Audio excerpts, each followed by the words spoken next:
She hasn't done that since. That was that wasn't an everyday kind of thing. No, that was 2 years ago, and it was a one-day thing. 2 years ago? That's awesome. That's great. No, it was second grade. It was second grade.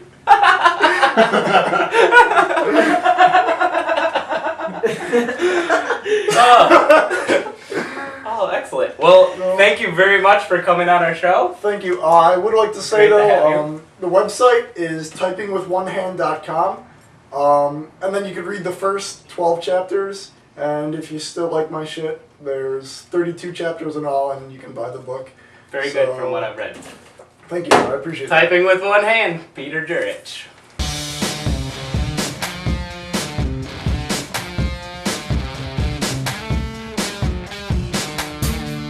Alright, I have with me Charlie Slick and Chris of Charlie Slick, all the way from the wonderful land of Ann Arbor. And Ypsilanti. And Ypsilanti.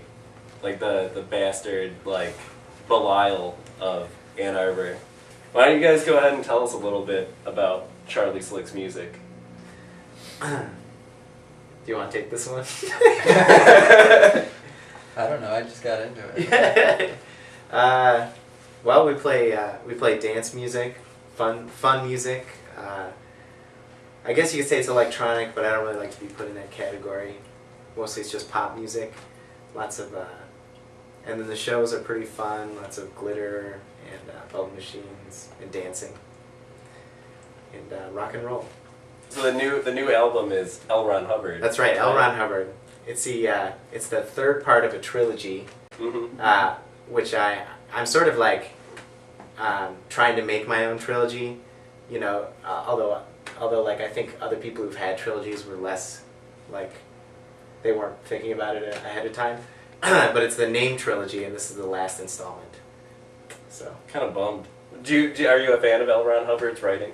No. Okay. I've never read anything by him. Okay. What about his? What about Dianetics and Scientology? No, I think the only reason that he came into mind is because I thought I wanted to like pick a name that it brought up a lot of like opinions from people, especially people who don't even know anything about him. Like yourself. Yeah, like it's just like a name that like immediately invokes things in people. Like, oh, that guy, no, that guy's a bastard. I read his Wikipedia page more than once. So yeah, I do know that much about it. The worst haircut you've ever had? I've had this haircut going on here for a long time, but pre this, I had a shaved head with like really big mutton chops. That for some reason I thought would be good for like an electronic artist to have. Makes sense, right? I've tried it. Yeah. What's your worst fast food experience? We got Taco Bell, and we hadn't had it in a really long time, and we sort of like, through describing what we were eating, described the tortilla as equivalent to kitten skin, and you know you get the crabs too, but the kitten skin. What should our viewers be listening to, on top of Charlie Slick discography? Oh, I see. So not us, but well, bands you suggest other people check out. Oh, okay. Do I do the local thing? Is that cool? If you whatever kind of thing you want to do. If you hate everybody local, that's fine.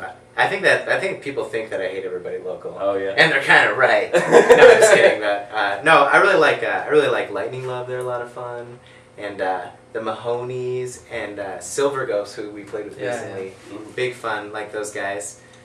And usually, what I'm listening to is a lot of Prince, Dirty Mind, and of course David Bowie, but we don't need to talk about that.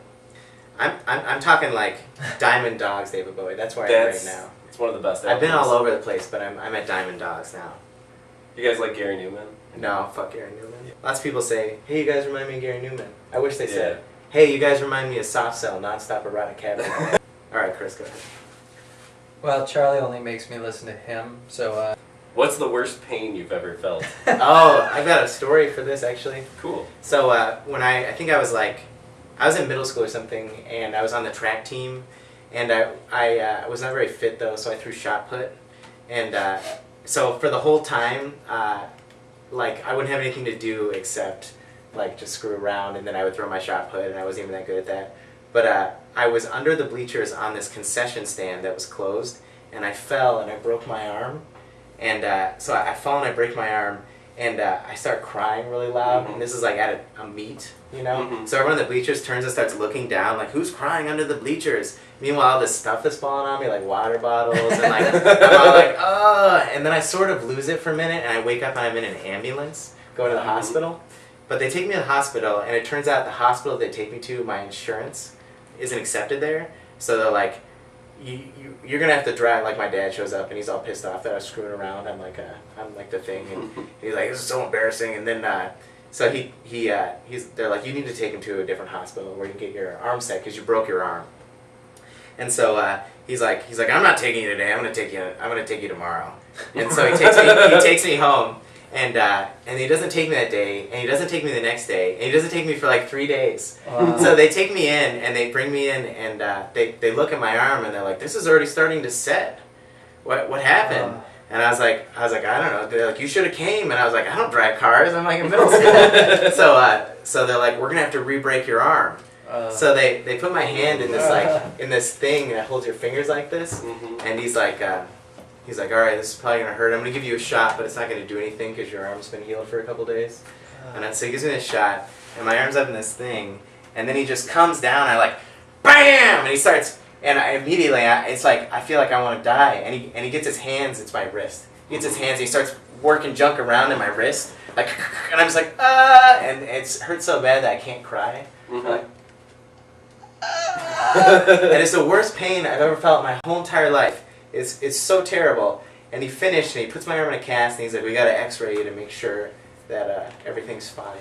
And so he puts me in the x-ray machine, and he comes back, and he's like, I'm going to have to do that again. And I literally dropped to my knees and started crying, and he was like, I'm just kidding. Who does that? He's a doctor.